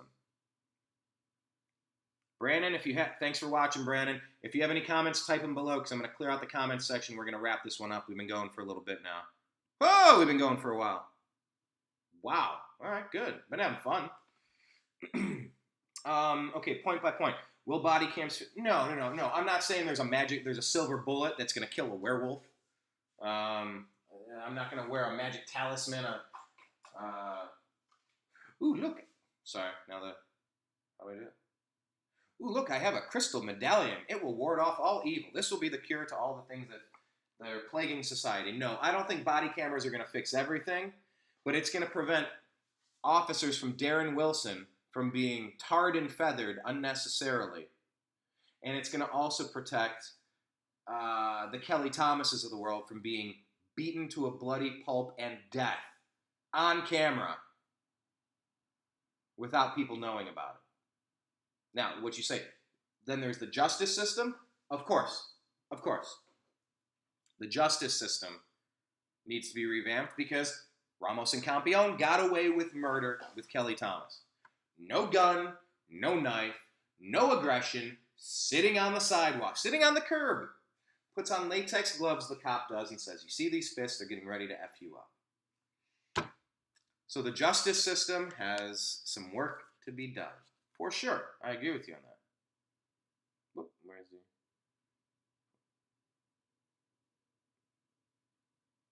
There needs to be a top-to-bottom overhaul from the training. Yes, training needs to be better. I mentioned that with Tamir Rice. That was unfortunate.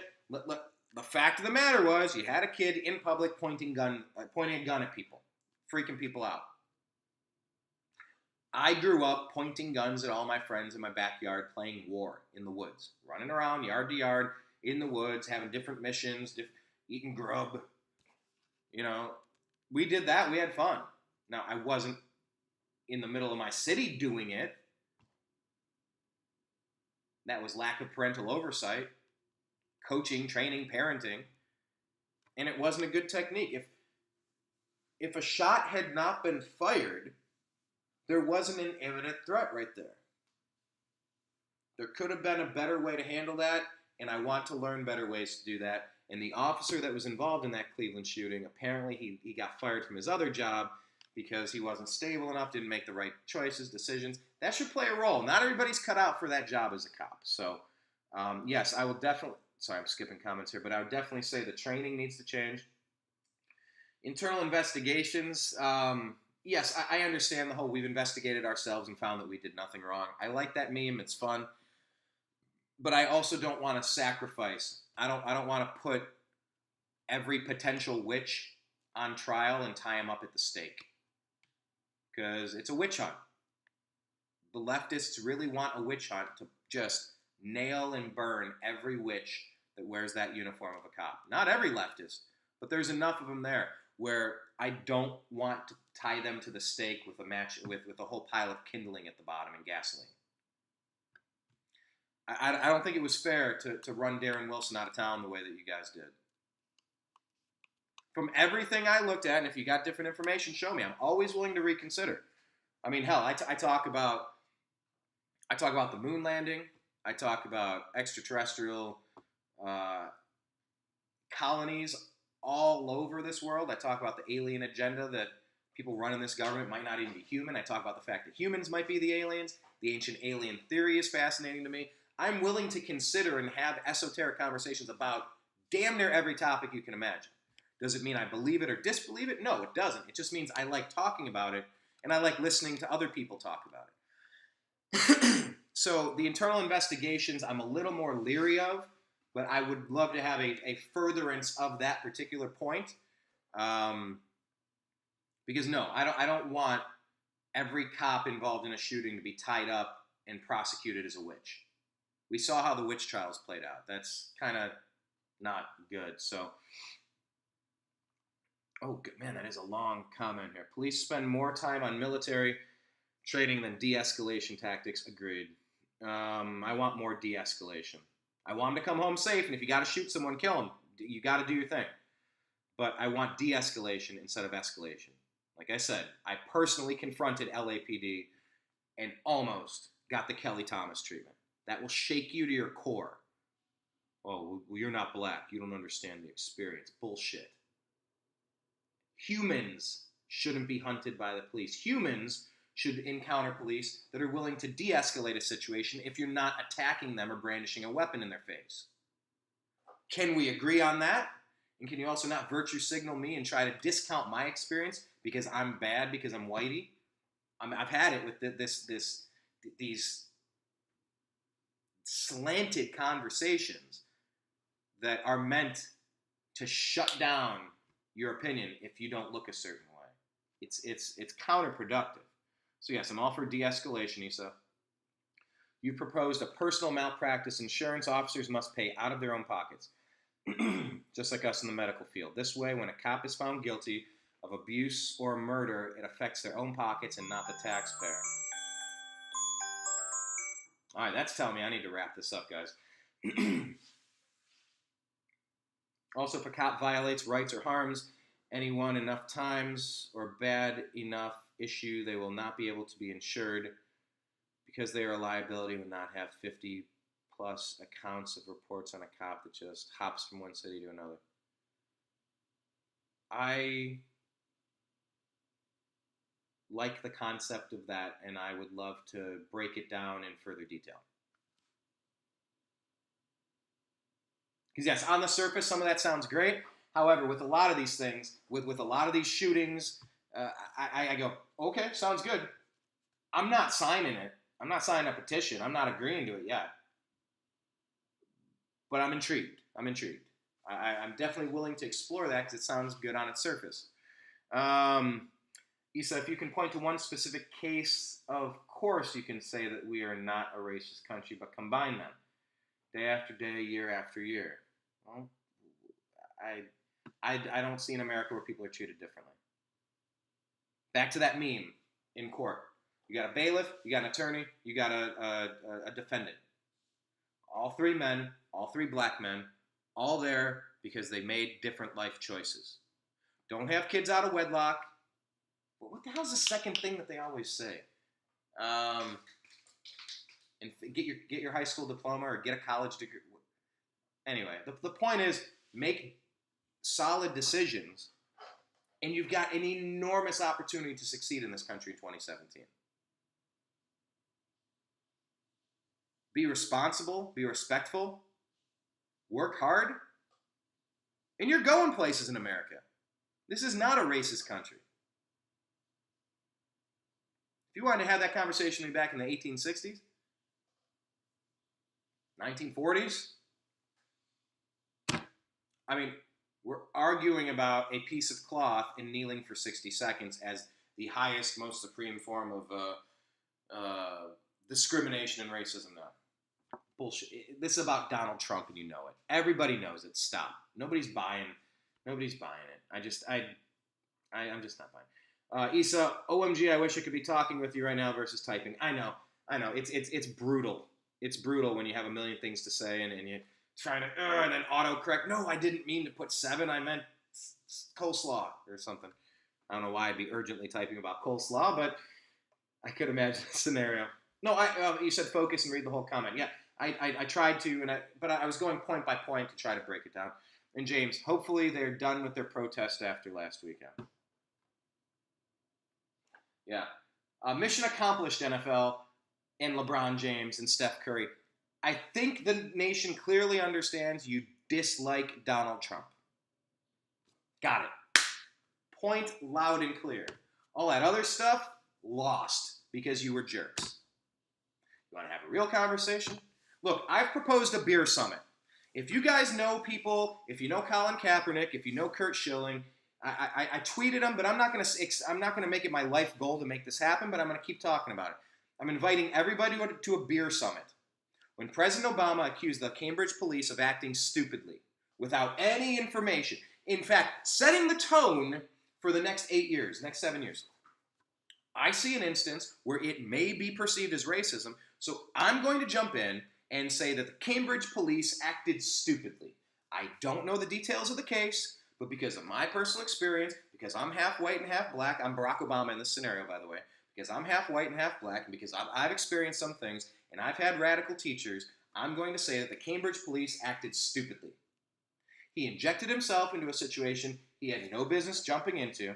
Turns out that there was a guy trying to break into a house. It was the owner, it was the professor, it was his house. The police officer's job, when you see a potential burglary in action, is to intervene, calm down the situation, gather information, and figure out who's telling the truth. The president insinuated this was racism, just another example of the white man keeping the black man down and profiling and oh, it's just discrimination. It's the worst. This country has so far to go. Our president, Barack Obama, who had the opportunity to unite our tribe, to unite our very different tribe, he blew it. He totally blew it. His whole presidency, it was a disgrace. It was a shame. It was so disappointing. I didn't vote for him, but I said, well, at least this half-black, half-white man as president can bring his unique perspective to our country and get the nation to calm down about race. Problem was, he was indoctrinated his entire life by radical Marxist leftist ideology from Frank Marshall Davis on down, and he doesn't like America. He went around global apology tours apologizing for America. His worldview is that this place sucks, and that's what you saw on the football field. You saw followers of Barack Obama saying, yep, United States of America sucks. It's a racist place. It sucks. So my point is, I'm calling for a beer summit. Eventually, when this started blowing up in Obama's face, he said, okay. Now I'm gonna call a beer summit. Get the Cambridge police officer and the professor, and we'll talk this out. Sometimes things just get a little out of hand. Okay. It's like met in a rose garden or something and had a few beers and talked about some stuff. It was a way of apologizing without apologizing, to try to just clear it up. So I am personally, I'm calling for a beer summit. I am hosting. President Donald Trump, ESPN's Jamel Hill, former ESPN analyst Curt Schilling, LeBron James, Steph Curry, Colin Kaepernick, and more. I want to host a beer summit. I don't care where we meet. If it's Arlington Cemetery, Tomb of the Unknown Soldier, the White House, the outhouse, the doghouse, the hen house, and every farmhouse from here to there. I love that scene in The Fugitive with Tommy Lee Jones. We're going to search every outhouse, farmhouse, hen house, outhouse, farmhouse, and anyway. I don't care where we do it. I'm calling for a beer summit because we need to calm this stuff down, dial it back. Everybody does. And maybe we're not going to get an apology or anything anyway. But maybe we can move on. So, spread the message of the beer summit. Hopefully they're done with it this weekend. Focus, read the whole comment. LOL. Okay, I'd love to see you and Dave.